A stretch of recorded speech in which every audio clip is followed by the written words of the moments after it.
সবাইকে স্বাগতম। আপনি দেখছিলেন গ্লোবাল পয়েন্ট। আজকের আলোচনার বিষয় ইরানের সেই পদক্ষেপ যার ফলে যুক্তরাষ্ট্র ও ইসরায়েল নিজেদের অবস্থান পরিবর্তন করতে বাধ্য হচ্ছে। বিশ্বজুড়ে এখন এই কৌশল নিয়েই চলছে গভীর বিশ্লেষণ। ইরান বহু বছর ধরে মধ্যপ্রাচ্যে নিজেদের প্রভাব ধরে রাখতে একটি বিশেষ ধরনের ভারসাম্য নীতি অনুসরণ করে আসছে। তেহরান সরাসরি সংঘাতে না গিয়ে প্রতিবেশী অঞ্চলে মিত্র গোষ্ঠীগুলোর মাধ্যমে চাপ সৃষ্টি করে, যাতে প্রতিপক্ষ দেশগুলো সরাসরি সামরিক পদক্ষেপ নিতে নিরুৎসাহিত হয়। আন্তর্জাতিক সংবাদ সংস্থা রয়টার্স ও বিবিসি জানিয়েছে, এই নীতির ফলে ইসরায়েল এবং যুক্তরাষ্ট্র এখন আরও সতর্ক ও সংযতভাবে সিদ্ধান্ত নিচ্ছে। 2025 সালের নভেম্বর পর্যন্ত পাওয়া তথ্য অনুযায়ী ইরান সম্প্রতি পারস্য উপসাগরে নতুন সামরিক মহড়া পরিচালনা করছে। সেখানে উন্নত মানের ড্রোন এবং নৌবাহিনী অংশ নেয়। ইরানের দাবি, এই মহড়া শুধুমাত্র প্রতিরক্ষামূলক উদ্দেশ্যে, তবে পশ্চিমা বিশ্লেষকদের মতে এটি ছিল এক ধরনের শক্তি প্রদর্শন, যাতে প্রতিপক্ষ বুঝে যায় তেহরান প্রস্তুত রয়েছে নিজের সীমান্ত রক্ষায়। অন্যদিকে ইসরায়েল তাদের সীমান্ত অঞ্চলে টহল বাড়িয়েছে এবং যুক্তরাষ্ট্র সরাসরি সংঘাত এড়িয়ে এখন কূটনৈতিক ভারসাম্য রক্ষা করার চেষ্টা করছে। দ্য ওয়াশিংটন পোস্ট জানায়, যুক্তরাষ্ট্র এখন ডি-এসকেলেশন পলিসি অনুসরণ করছে, যাতে পরিস্থিতি আর না বাড়ে। মার্কিন পররাষ্ট্রমন্ত্রী অ্যান্টনি ব্লিংকেন এর বিবৃতিতে বলেন, আমরা চাই মধ্যপ্রাচ্য স্থিতিশীল থাকুক, কেউ যেন সংঘাতে না জড়ায়।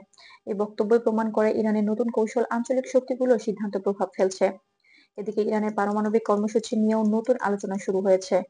আইএইএ বা আন্তর্জাতিক পরমাণু শক্তি সংস্থা জানিয়েছে, ইরান বর্তমানে ইউরেনিয়াম সমৃদ্ধকরণ কার্যক্রম দ্রুততর করছে, তবে সরকার দাবি করছে এটি সম্পূর্ণ শান্তিপূর্ণ উদ্দেশ্য। ইউরোপীয় ইউনিয়ন এবং যুক্তরাষ্ট্র বিষয়টি পর্যবেক্ষণ করছে, কিন্তু নতুন কোনো নিষেধাজ্ঞা আরোপ করেনি। কূটনৈতিক দিক থেকেও ইরান বর্তমানে অনেক বেশি সক্রিয়। সাম্প্রতিক মাসগুলোতে তেহরান সৌদি আরব, কাতার এবং চীনের সঙ্গে একাধিক আলোচনায় অংশ নিয়েছে। এই প্রচেষ্টার ফলে মধ্যপ্রাচ্যে আঞ্চলিক ভারসাম্য নতুনভাবে গড়ে উঠছে, যেখানে ইরানের প্রভাব বেড়েছে। আল জাজিরা জানিয়েছে, সৌদি আরবের সঙ্গে সম্পর্ক পুনঃস্থাপন ইরানের জন্য বড় কূটনৈতিক সাফল্য, যা ইসরায়েলের একক প্রভাব হ্রাস করছে। অন্যদিকে ইরানের মিত্র গোষ্ঠীগুলো সীমিত প্রতিরোধমূলক কার্যক্রম চালিয়ে যুক্তরাষ্ট্র ও ইসরায়েলের উপর চাপ সৃষ্টি করছে, তবে ইরান সরাসরি কোনো সংঘাতে না গিয়ে পরিস্থিতিকে নিয়ন্ত্রণের মধ্যে রাখছে।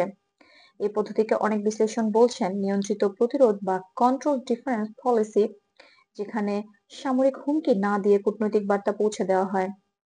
বিশেষজ্ঞদের মতে ইরানের এই নীতি একটি মনস্তাত্ত্বিক ভারসাম্যের খেলা, যেখানে প্রতিপক্ষ দেশগুলো মনে করে আগ্রাসী পদক্ষেপ নিলে পরিস্থিতি আরো জটিল হয়ে উঠবে। ফলাফল হিসেবে মধ্যপ্রাচ্য বড় সংঘাতের আশঙ্কা আপাতত কিছুটা কমেছে, তবে অনিশ্চয়তা এখনো রয়ে গেছে।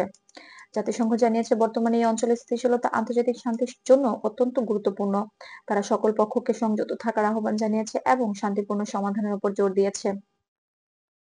বর্তমানে পরিস্থিতি এটা স্পষ্ট, ইরান সরাসরি সংঘাতে না গিয়ে নিজেকে এমন এক অবস্থানে নিয়ে গেছে যেখানে তার প্রভাব উপেক্ষা করা কঠিন। এদিকে যুক্তরাষ্ট্র ও ইসরায়েল সামরিক পদক্ষেপের পরিবর্তে আলোচনায় আগ্রহ দেখাচ্ছে। অন্যদিকে ইরান কূটনৈতিকভাবে নিজের অবস্থানকে আরো শক্ত করছে। বিশ্বজুড়ে বিশ্লেষকরা বলছেন, এই ভারসাম্য নীতি ইরানের সবচেয়ে বড় সফলতা, যেখানে সংঘাত ছাড়াই নিজের লক্ষ্য অর্জন করা যায়। তবে আগামী মাসগুলোতে পরিস্থিতি কোন দিকে গড়াবে তা নির্ভর করবে আঞ্চলিক ও বৈশ্বিক কূটনৈতিক সম্পর্কের উপর।